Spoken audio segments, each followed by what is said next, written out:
మాజీ సీఎం జగన్పై ఎమ్మెల్యే కన్నా లక్ష్మీనారాయణ మండిపడ్డారు. 2019లో అమరావతి రాజధాని అని జగన్ చెప్పినప్పుడు ప్రజలు ఆయనకు పట్టం కట్టారని గుర్తు చేశారు.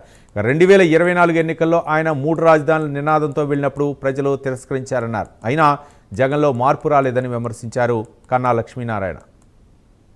ఒకసారి గుర్తుంటే 2019కి ముందు అమరావతి రాజధాని కట్టుబడి ఉంటాను అని చెప్పాడు. అమరావతి రాజధానికి కట్టుబడి ఉంటాను అంటేనే ప్రజలు జగన్మోహన్ రెడ్డికి ఓటేశారు. 2024లో మా నినాదం 3 రాజధానులు, మీ అమరావతి ఈ ఎజెండా మీద ఎన్నికలకు వెళ్దామని వాళ్ళే చెప్పారు. మీకు గుర్తుందా? వాళ్ళే చెప్పారు మా విధానం 3 రాజధానుల మీద మేము ఎన్నికలకు వెళ్దాం, మీరు అమరావతి మీద ఎన్నికలకు వెళ్ళండి అన్నారు. ప్రజలు అమరావతి రాజధానికి 24లో ఓటేశారు. 2 సార్లు, ఒకటి ఆయన అమరావతి రాజధాని కట్టుబడి ఉంటానంటేనే 19లో ప్రజలకి పట్టం కట్టారు.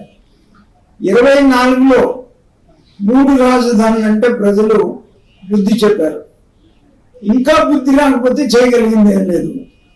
ఒకసారి గుర్తుంటే 2019కి ముందు అమరావతి